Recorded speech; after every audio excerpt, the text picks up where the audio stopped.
نحمده نصلي ونسلم على رسوله الكريم اما بعد فاعوذ بالله من الشيطان الرجيم بسم الله الرحمن الرحيم قد افلح المؤمنون الذين هم في صلاتهم خاشعون صدق اللہ العظیم۔ نماز کے متعلق باتیں چل رہی ہیں، دعا کرے اللہ پاک ہمیں عمل کی توفیق عطا فرمائے۔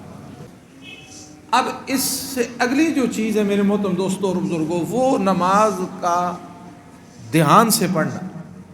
حضور نبی کریم صلی اللہ تعالی علیہ وسلم کی پاک حدیث ہے جس میں آپ صلی اللہ تعالی وسلم ارشاد فرماتے ہیں کہ نماز ایسے پڑھو کہ کأنک تراہ، گویا کہ تم اللہ کو دیکھ رہے ہو۔ اللہ کو کیا کر رہے ہو؟ دیکھ رہے ہو۔ فإن لم یکن، اگر تمہاری ایسی کیفیت نہیں ہے تو پھر ایسے نماز پڑھو کہ جس طرح وہ تمہیں دیکھ رہا ہے۔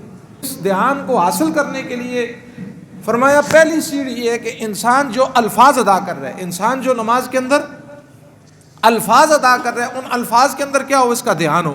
سب سے پہلے کیا کہتے ہیں؟ اللہ اکبر، تو اس کا دھیان جو ہے وہ کس کی طرف ہو؟ اللہ اکبر کی طرف۔ پھر اس کے بعد ثنا پڑھتا ہے سبحانک اللہم و بحمدک و تبارک اسمک، ان الفاظ کی طرف اس کا دھیان ہو۔ اس سے بھی ذہن ادھر ادھر بھٹکے گا، پھر دھیان لے کر آئے۔ پھر اس سے اگلی چیز ہے، فرمایا ان کے معنی کی طرف دھیان ہو۔ میں جو کچھ پڑھ رہا ہوں ان الفاظ کے معنی کیا ہیں؟ ہم یہ سوچیں کہ اتنا عرصہ گزر گیا ہے میرے محترم دوستو، آج تک ہمیں نماز کا کامل ترجمہ بھی نہیں آیا۔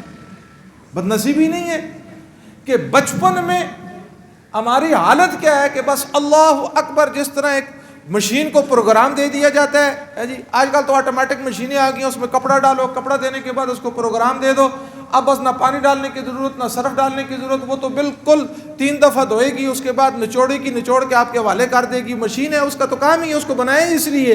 تو میرے محترم دوستو، ہمارا بھی سوئچ آن ہوتا ہے، آن ہوتے ہی پھر میرے محترم دوستو اس میں دکان کا حساب ہو رہا ہے، ملازمت کا حساب ہو رہا ہے، گھریلو معاملات ہوتے جا رہے ہیں، ساری چیزیں نماز کے اندر، اور پھر سلام پھیر کے گھر کو جا رہے ہیں۔ کیوں کہ میرے محترم دوستو اور بزرگوں، بچپن سے جو چیز چل رہی ہے وہی بڑھاپے تک چلتی چلی جا رہی ہے۔ میں اگلی چیز یہ ہے کہ اس کے الفاظ کے معنی کی طرف غور کیا جائے، اور یہ بات یاد رکھ لیں میرے محترم دوستو اور بزرگوں، جس کو قرآن کا نماز کے الفاظ کے معنی آگے، وہ اللہ کو پالے گا۔ بس وہ معنی کیوں؟ آپ صرف ہم تھوڑا سا غور کریں نا، نماز کے اندر سب سے پہلے کیا ہے؟ تکبیر تحریمہ۔ ہم کیا کہتے ہیں؟ اللہ اکبر۔ ایک تو میں نے کہا تھا یہ ایک ترجمہ کرتے ہیں اللہ سب سے بڑا ہے، ایک یہ ہے کہ دنیا ساری بڑائیوں کے لائق کون ہے؟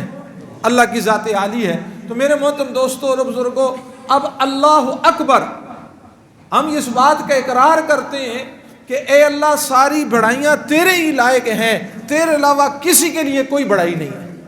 پھر اس کو جب کھولا جائے تو یہ پھر ایک سمندر ہے۔ اس کے بعد ہم ثنا شروع کرتے ہیں، اور ثنا کے اندر سب سے پہلے کیا کہتے ہیں؟ سبحانہ کاللہم، سبحانہ کاللہم۔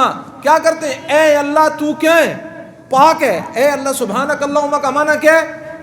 اے اللہ تو پاک ہے، سبحان پاک ہے۔ اب یاد رکھیں ہر ایک کی تشریح کہاں ہے؟ قرآن ہے۔ پھر قرآن کے اندر ہم دیکھتے ہیں تو قرآن کے اندر اللہ کہتا ہے سبحانہ وتعالی عما یصفون، سبحان ربک رب العزت عما، یہاں بھی سبحان آ رہا ہے، سبحانک اللہم، اے اللہ تو پاک ہے۔ پھر قرآن کے اندر کہتا ہے کس سے؟ عما یشرکون، ان چیزوں سے یا اللہ کائنات کے لوگ جو تیرے ساتھ کیا کرتے ہیں؟ شریک کرتے ہیں۔ میرے محترم دوستو، کائنات میں بسنے والی اقوام کا، کائنات میں بسنے والے لوگوں کا، کائنات میں بسنے والی ملتوں کا، کائنات میں بسنے والے میرے محترم دوستوں اور بزرگوں طور اور طریقے اور اقوام کے لوگوں کا یہ عقیدہ ہے میرے محترم دوستوں، نعوذ باللہ، انبیاء اللہ کے بیٹے ہیں اور فرشتے اللہ کی بیٹیاں ہیں، اور میرے محترم دوستوں یہ عقیدہ رکھنا کہ اللہ کی اولاد ہے، میرے محترم دوستوں اور بزرگوں یہ عقیدہ کائنات میں پھیلے ہوئے مذاہب کے لوگوں کا ہے۔ اور لوگ کیا کہتے ہیں؟ فرمایا کہ جس طرح انسان اپنے بیٹوں کی بات کو رد نہیں کرتا، اللہ ان کی بات کو رد نہیں کرتا، جس طرح بیٹیوں کی باتوں کو مانا جاتا ہے اللہ فرشتوں کی باتوں کو مانتے ہیں۔ میرے محترم دوستوں اور بزرگوں، یہ عقیدہ رکھنا، فرمایا ہماری سنتا نہیں ہے، ان کی موڑتا نہیں ہے، یہ کائنات میں پھیلے ہوئے مشرکینوں کا عقیدہ ہے۔ ایک لفظ میں آ کر جب نمازی زبان کے اندر یہ الفاظ ادا کرتا ہے سبحانک اللہم، اے اللہ تو پاک ہے، کیا مطلب؟ اے اللہ کائنات میں پھیلے ہوئے باطل عقیدوں سے، تو ہم سروں سے، تو شریکوں سے، تو کنبے سے، تو خاندان سے، عما یصفون، اے اللہ کائنات میں بسنے والے لوگ جو جو تیرے ساتھ نسبتیں کرتے ہیں تم ان ساری نسبتوں سے پاک ہو۔ اب ایک نمازی جب اس ترجمے کا دھیان کر کے میرے محترم دوستو نماز پڑھے گا، اب بتاؤ اس کا عقیدہ کتنا پختہ ہوگا۔ پھر اس کو کرسمس کے موقع پر سوال پوچھنے کی ضرورت نہیں پڑے گی، پھر اس کو نئے سال کی آمد میں سوال پوچھنے کی ضرورت نہیں پڑے گی میرے محترم دوستو۔ کیوں کہ اس نے سبحانک اللہ کا ترجمہ اور مفہوم سمجھ لیا۔ کوئی بات سمجھ آ رہی ہے یا نہیں آ رہی؟ سبحانک اللہم، اے اللہ تو کیا ہے؟ پاک ہے۔ کس سے پاک ہے؟ اے اللہ یہ باطل عقیدے والے جن جن چیزوں کی مشرکانہ عقائد کی تیری طرف نسبت کرتے ہیں، اللہ تو ان سے پاک ہے۔ اور پھر آگے کیا؟ سبحانک اللہم، آگے کیا؟ وَبِحَمْدِكَ، وَبِحَمْدِكَ، اے اللہ تمام تعریفیں جیسے تیری شان کے مطابق ہیں، میں ان جیسے تیری شان ہے اس طرح تیری تعریف کا اقرار کرتا ہوں، جیسے تیری شان ہے۔ ایک ہے میرا ذہن کہ میں اپنے ذہن کے مطابق اللہ کی تعریف کروں، تو پھر میرے محترم دوستو فرمایا وَلَا تَرَاءُ الْعُيُونُ وَلَا يُخَالِطُهُ الظُّنُونُ، اللہ کی عظمت ذہنوں میں آ نہیں سکتی اور اللہ کی عظمت آنکھوں میں سما نہیں سکتی۔ تو میرے محترم دوستو جب ذہنوں میں آ نہیں سکتی اور آنکھوں میں سما نہیں سکتی تو پھر یہ زبان بولنے پر مجبور ہے اے اللہ جیسے تیری شان ہے اسی طرح تیری تعریف کا میں اقرار کرتا ہوں۔ اور پھر یہ سبحان، اس کو اگر کھولا جائے پھر پورے قرآن میں جگہ جگہ آیات سے پہلے سبحان آتا ہے، پھر آگے صفت کو پھر اللہ پاک کھولتے ہیں، اور اس کو دیکھو کہ سارا یہاں اللہ اس کو بیان فرما رہے ہیں۔ تو تیسری بات وَتَبَارَكَ اسْمُكَ، اے وَتَبَارَكَ اسْمُكَ، اے اللہ تیرا نام بڑا بابرکت ہے۔ قرآن میں تبارک برکت 9 جگہ پر ہے۔ کتنی جگہ پر ہے؟ یہ جو ہم ثنا میں پڑھتے ہیں نا وَتَبَارَكَ اسْمُكَ، اے اللہ تیرا نام بابرکت ہے، یہ قرآن میں 9 جگہ پر آیا ہے۔ اور اس جملے کا معنی کیا ہے؟ اس جملے کا معنی کیا ہے؟ اے اللہ برکات دہندہ، برکت دینے والی صرف کس کی ذات ہے؟ تیرے علاوہ کائنات میں کوئی برکت دینے والا نہیں ہے۔ روزی میں برکت کون دیتا ہے؟ اولاد میں برکت کون دیتا ہے؟ میرے محترم دوستو رزق کے اسباب کون پیدا کرتا ہے؟ اگر اللہ اس میں برکت، نہ کوئی نبی، نہ کوئی ولی، نہ کوئی پیر، نہ کوئی فرشتہ۔ میرے محترم دوستو کیوں کہ پورے قرآن میں میرے محترم دوستو اللہ خود کہتا ہے تبارک الذی نزل الفرقان علی عبدہ، فرمایا بابرکت ذات وہ ہے جس نے مکے میں پیدا ہونے والے آمنہ کے در یتیم پر اپنے قرآن کو اتار کر اور ساری کائنات کا قیامت تک آنے والی انسانیت کا نبی، پیغمبر اور امام بنا کر بھیجنے والا کون ہے؟ جو اصل برکات دہندہ وہ اللہ ہے۔ پھر اس کو کھولا جائے میرے محترم دوستو، پھر آگے 9 مقام پہ پھر ان آیات کو کھولا گیا، اور پھر 9 آیات میں اللہ کہتے ہیں اچھا جن کو تم کہتے ہو یہ برکات دہندہ ہیں، یہ ہماری باتوں کو سنتے ہیں اور یہ ہمارے مسئلے حل کرتے ہیں، پھر اللہ واضح الفاظ میں اللہ کہتے ہیں ولا، فرمایا یہ جو لوگ ہیں یاد رکھو یہ اپنے نفع اور نقصان کے بھی مالک نہیں ہیں۔ نقصان کی شکلوں میں نفع پیدا کرنے والا کون ہے؟ اللہ ہے۔ میرے محترم دوستوں اور بزرگوں، ابراہیم علیہ السلام سیدنا اسماعیل علیہ السلام کے گلے پہ کیا کر رہے ہیں؟ چھری چلا رہے ہیں۔ مجھے بتاؤ، ہم دیکھتے ہیں کہ چھری کا کام کیا ہے؟ کاٹنا، لیکن یہاں کاٹ رہی ہے؟ نہیں کاٹ رہی۔ میرے محترم دوستو کیونکہ اس پر اختیار کس کا ہے؟ ایک اللہ کا، اس پر قبضہ ایک اللہ کی ہے، قدرت ایک اللہ کی ہے۔ وَتَعَالَى جَدُّكَ، وَتَعَالَى جَدُّكَ، اے اللہ تیری شان بڑی بلند ہے۔ آگے آخری جملہ وَلَا إِلَٰهَ غَيْرُكَ، اس کو ذرا سمجھنا۔ آخری جملہ ہم کیا کہتے ہیں؟ وَلَا إِلَٰهَ، تیرے علاوہ کوئی الہ نہیں۔ یہ جو لا ہے نا، لام الف لا، یہ ایک تلوار ہے۔ یہ کیا ہے؟ تلوار ہے۔ یہ جب چلتی ہے نا میرے محترم دوستوں اور بزرگوں، اللہ کے ماں سوا سب کو کاٹتی چلی جاتی ہے، اور جب سب کو کاٹتی چلی جاتی ہے پھر دل کی گہرائیوں میں ایک اللہ کی ذات اترتی ہے، اور جب پھر دل کی گہرائیوں میں ایک اللہ کی ذات اترتی ہے، پھر میرے محترم دوستو پھر اللہ کہتے ہیں من عاد لی ولی، فرمایا جو میرے ولی کے ساتھ دشمنی کرے گا فآذنتہ لحرب، اللہ کہتے ہیں وہ میں اس کے خلاف اعلان جنگ کرتا ہوں۔ یہ لام الف لا ہے، یہ معمولی نہیں ہے، کلمے بھی لا الہ الا اللہ۔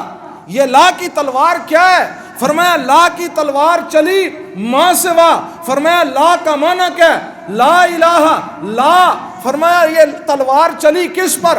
آسمانوں پر، یہ تلوار چلاؤ زمینوں پر، یہ تلوار چلاؤ اپنی دکانوں پر، یہ تلوار چلاؤ اپنے بینک بیلنس پر، یہ تلوار چلاؤ کائنات کے نقشوں پر، یہ تلوار چلاؤ اپنی جہاں جہاں یقین اٹکا ہوا ہے وہاں یقین اٹکے ہوئے جگہوں پر اس تلوار کو چلاؤ، پہاڑوں پہ، دنیا کے نقشوں پہ، کائنات کے ذروں پہ، دنیا کے مال پہ، سونی پہ، چاندی پر، بادشاہوں پر، عہدوں پر، تخت و تاج پر، فرمایا لا کی تلوار چلاؤ اور یوں پھرو لا الہ الا اللہ۔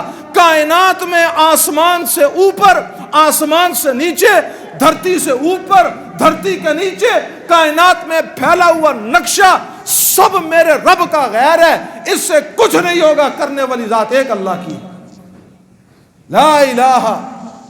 یہ ہم اقرار کرتے ہیں اس کا صرف ثنا کے اندر، ولا الہ غیرک، اے اللہ تیرے علاوہ کوئی معبود نہیں ہے۔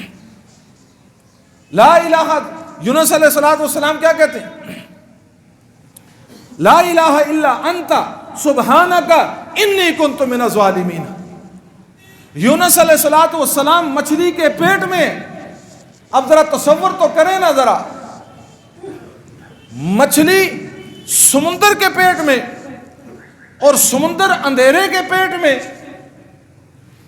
پھر ایک مچھلی کے معدے کا اندھیرا، پھر مچھلی کے معدے کے اندر مچھلی کے پیٹ کا اندھیرا، سمندر کا اندھیرا، رات کی تاریکی کا اندھیرا، رب کے سوا کسی کو پتہ نہیں اللہ کا پیغمبر کہاں ہے، کسی کو پتہ ہے؟ کچھ بھی نہیں ہے۔ اور وہاں ان اندھیروں میں کیا فرمایا؟ لا الہ الا انت سبحانک انی کنت من الظالمین، لا الہ الا، اے میرے اللہ اس مشکل کے سوا یہاں سے نکالنے والا کوئی نہیں، کیونکہ تو میرا الہ ہے، یہاں سے نکالنے والے صرف تیری ذات ہے، لا الہ الا اللہ۔ میرے محترم دوستوں اور بزرگوں، آگے یہاں آگے بات آئے گی کہ تعوذ پر ثنا کے بعد ہم کیا پڑھتے ہیں؟ اعوذ باللہ پڑھتے ہیں، اس کے بعد بسم اللہ پڑھتے ہیں۔ اعوذ باللہ کیا ہے؟ یہ پناہ مانگنا ہے، کس سے؟ شیطان سے۔ میرے محترم دوستوں اور بزرگوں، شیطان جو ہے اس نے قسم اٹھائی ہے، شیطان دو طرح کا حملہ کرتا ہے، دو طرح کا حملہ کرتا ہے۔ فرمایا ایک یہ اس انسان کو گمراہ کرتا ہے، اور دوسرا میرے محترم دوستوں بغاوت کرتا ہے۔ بغاوت کا معنی کیا ہے؟ اللہ کے سوا اوروں کی عبادت کے اندر لگاتا ہے کہ اوروں کی عبادت میں لگ، ان سے پوجا کر، ان کی پاٹ کر، انسان کو گمراہ کرتا ہے۔ اللہ نے کہا تو اعوذ باللہ پڑھ، کیا کر؟ تو اعوذ باللہ پڑھ۔ یہ اتنا بڑا اتحار ہے کہ میں رب تیری اس آیت کی وجہ سے، اس اعوذ باللہ کی وجہ سے تیری شیطان سے حفاظت کروں گا۔ اس کو ایک مثال سے سمجھیں، کوئی ہے کہ شیطان اتنی طاقت والا، اعوذ باللہ اس کے مقابلے میں ایک چھوٹی سی، یہ کیا کرے گی؟ اس کی ایک مثال سمجھے، ایک آدمی کا بچہ باہر گلی میں ہو، اور گلی میں اغوا کرنے والا آدمی آئے، اور وہ آدمی اس بچے کے باپ کو بھی پہچانتا ہو، اور اس کا باپ اس اغوا کرنے والے سے زیادہ طاقت میں ہو۔ اب جب وہ اغوا کرنے والا آئے، اب یہ بچہ کیا ہے؟ چھوٹا ہے۔ اب جو ہی وہ اس کو پکڑنے کے لیے آئے تو یہ اپنے باپ کو پکارے۔ کس کو پکارے؟ اب دیکھو اغوا کرنے والا جو آ رہا ہے وہ پوری تیاری سے آ رہا ہے، پورے اسلحے سے آ رہا ہے، پوری قوت سے آ رہا ہے، اور یہ اتنا کہے ابا جان مجھے بچاؤ۔ اس بچے نے کتنا سا جملہ نکالا، اور اندر سے اس کا باپ سنے، اور سننے کے بعد بولے میں آ رہا ہوں، تو آپ بتاؤ جو اغوا کرنے والا ہے اسے جب یہ پتہ چل جائے اس بچے نے باپ کو پکارا ہے, باپ نے اس کی آواز کو سن لی ہے اور ہے میں بھی طاقت میں مجھ سے زیادہ ہے, تو اغوا کرنے والا پکڑے گا فوراً بھاگ جائے گا.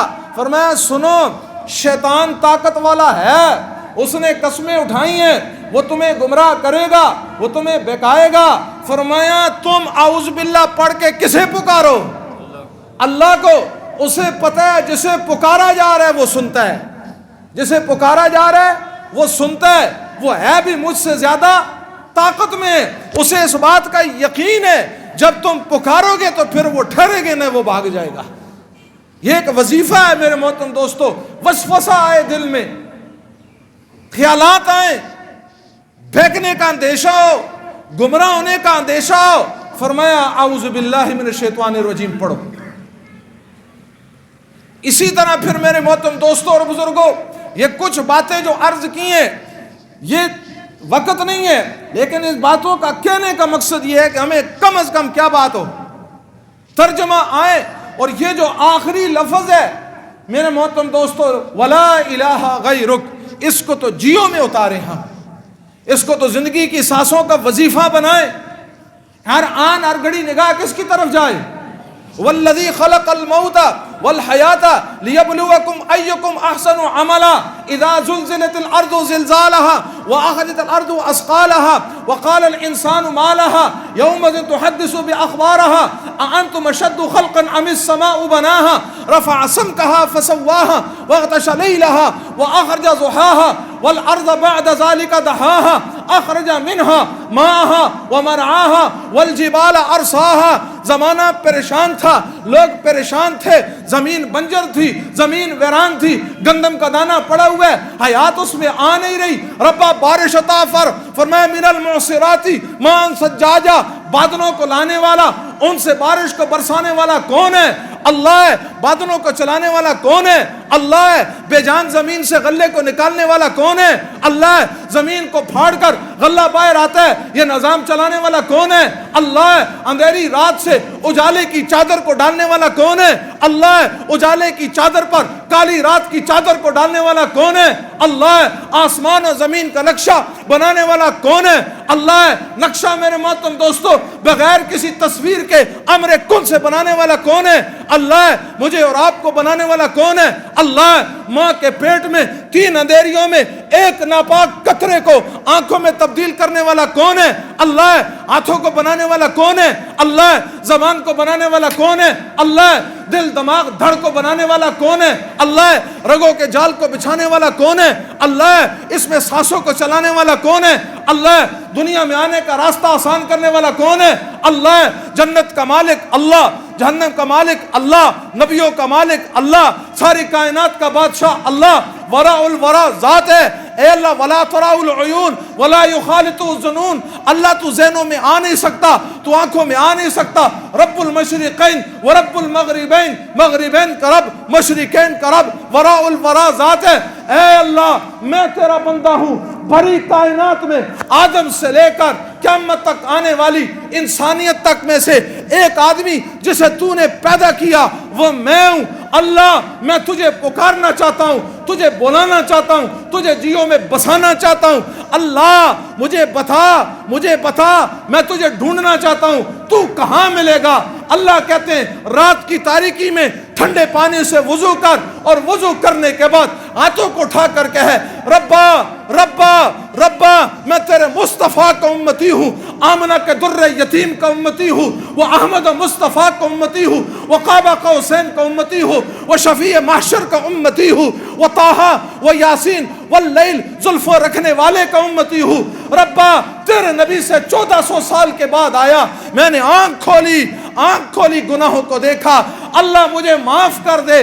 اللہ کہتے ہیں جب تم اپنے دل کے پیالے کو میری بارگاہ میں رکھ کر گناہوں کی معافی مانگتے ہیں, سن اپنے دل کی دھڑکنوں میں تجھے خدا نظر آئے گا. میرے محترم دوستوں اور بزرگوں, جب ساری کائنات کو بنانے والا اللہ ہے, پھر اس اللہ کو چھوڑ کر در در کی ٹھوکریں کھائیں, پھر اللہ وہاں پھینکے گا, وہاں سے پھر نکلنے کے لیے میرے محترم دوستوں راستہ نہیں ملے گا. اسی لیے اللہ نے کہا یاد رکھو میں ہر ایک انسان کو معاف کر دوں گا، اس کو معاف نہیں کروں گا جو شرک کر آیا ہے۔ ہم نے نعوذ باللہ خدا کی طاقت کو ایسے ہی سمجھ لی ہے، پریشانی آ گئی ہے، کاروبار میں تنگی آ گئی ہے، اولاد نہیں ہو رہی ہے، جاؤ جی فلاں درگاہ پہ جا کر دیوے چڑھاؤ، وہاں جا کر منت منات مانگو۔ کیا عقل مر گئی ہے؟ اللہ کہتے ہیں ان کو کہو، ان کے سامنے جو کھانا پڑا ہوا ہے اس کھانے کے اوپر ایک مکھی بیٹھتی ہے، وہ بیٹھ کر جو کھانا لے کر چلی گئی ہے، ان کو کہو کھانے سے واپس، اس سے کھانا واپس لاؤ۔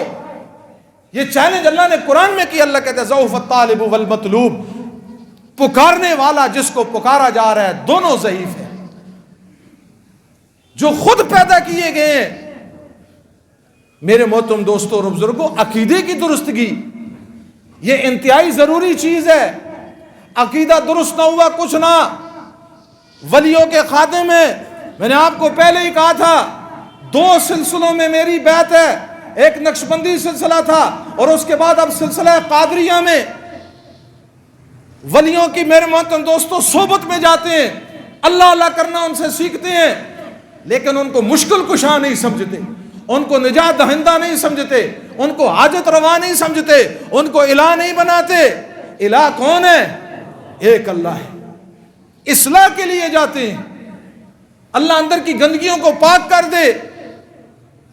ولی وہ ہوتا ہے جو کس سے ملائے؟ اللہ سے ملائے، جو اللہ کا راستہ دکھائے، تعلق اللہ کی ذات عالی سے جوڑے۔ اس لیے میرے محترم دوستوں اور بزرگوں، اپنے عقیدوں کو بھی اچھا پتہ کس وقت چلتا ہے؟ پتہ اس وقت چلتا ہے جس وقت انسان پہ حال آتا ہے، جس وقت کیا آتا ہے؟ گھر پہ زیور گم گیا جی، اور پیسے نے نا زیور 10 تولے زیور گم گیا، اس وقت میرے خیال میں اس کی قیمت 14-15 لاکھ روپے بنتی ہے۔ اب ڈھونڈ رہے کسی نے بتایا ہاں جی وہاں چلے جاؤ، وہ تمہیں بتا دے گا کہ تمہارا زیور کون لے کر گیا ہے۔ خدا کی قسم ان وجہوں سے ہم نے خاندانوں کے اندر دشمنیاں پڑتی ہوئی دیکھی، دشمنیاں پڑتی ہوئی دیکھی۔ ان کے پاس کیا، وہ تو جنات ہیں، اور جنات کے بارے میں آتا ہے کبھی سچ بولتے ہیں، زیادہ 99% جھوٹ بولتے ہیں۔ ہاں جی تمہارا زیور تو تمہاری بھابھی نے اٹھا لی ہے، تمہارے بھائی نے، ان کو پتہ ہی نہیں ہے۔ بس اب دل کے اندر آیا، یہ باتیں چلتے چلتے بنیاد، اور حضور علیہ السلام نے فرمایا جو کسی کاہن کے پاس گیا، یقین رکھ کر کسی کاہن کے پاس گیا، یاد رکھو 40 دن تک اس کی کوئی عبادت قابل قبول نہیں ہے۔ 40 دن تک اس کی کوئی عبادت قابل، اب خود سوچو۔ اس لیے میرے محترم تو ہمیں راستہ کیا بتایا نماز کا، ہمیں متوجہ کس طرف کیا؟ فرمایا آندھی آئے کس طرف، حضور علیہ السلام آندھی آئی کدھر آئے؟ نماز کی طرف۔ حال آیا تو کدھر آئے؟ نماز کی طرف۔ مشکل آئی تو کس کی طرف آئے؟ نماز کی طرف۔ یہ جو راستہ ہے میرے محترم دوستو، جس نے اس راستے کو کھلوا لیا، پھر میرے محترم دوستو اس نے سب کچھ کھلوا لیا۔ اس لیے میرے محترم دوستو اللہ پاک مجھے اور آپ کو عمل کی توفیق عطا فرمائے۔ اس لیے آپ کے سامنے آج ثنا کا ترجمہ آ گیا نہیں آ گیا؟ سبحانک اللہم و بحمدک و تبارک اسمک و تعالی جدک ولا الہ غیرک۔ پھر لا کی تلوار چلنی چاہیے نہیں چلنی چاہیے، اور اس کے بعد پھر تعوذ ہے، اعوذ باللہ ہے، اس کی تھوڑی سی بات آگی، پھر اس کے بعد آگے کیا ہے؟ بسم اللہ ہے، اور اس کے بعد پھر سورۃ فاتحہ ہے۔ کوشش کریں گے اللہ بے توفیق دے کہ اس ترجمے کو کس طرح پورا کر دیں گے۔ اللہ پاک مجھے اور آپ کو عمل کرنے کی توفیق عطا فرمائے۔